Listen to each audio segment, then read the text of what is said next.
Саламатсыздар ма, құрметті оқушыларым. Сіздерді мен мектепте екінші қабатта орналастырылған өлкетану музейіне шақырамын. Не себептен десеңіз, біз алдағы уақытта тамаша тақырып өтеміз Қазақстан тарихынан. Қазақ халқының 15-17 ғасырлардағы мәдениетін өтеміз.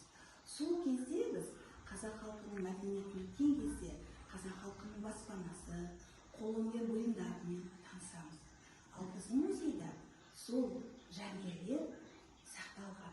Оны ауыл тұрғындары мектеп музейіне ұсынып, қазіргі таңда өздеріңіз көріп отырғанымыздай, негізгі біздің қазақ халқының баспанасы киелі болып, көшпелі өмірге өте ыңғайлы болып, бір сағат ішінде жиналып тез құрылатын, оның ағаштан тұратын бөлшектерін өздеріңіз білесіздер. Ол шаңырақ, кереге, оқ және есігі сықырлақ болды.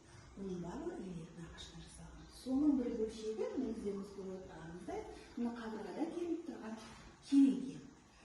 Егер сіздер музейға келсеңіздер, оған жақынырақ көріп таныса аласыздар. Сонымен қатар тағы бір қолөнердің үлгісі ретінде мен көрсеткім келеді.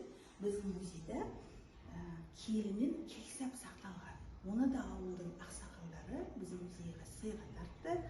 Ол жұмыр ағаштан жасалынған киелі 50-60 см ағаштың ішін тереңдікке 35 см ойып, және оның жұмыр ағаштан жасалынған келсабы бар. Оның ішіне не салады екен? Оны біз сабақта білеміз. Құрметті оқушылар, не үшін киелі мен келсапты пайдаланғанын білу үшін сіздерді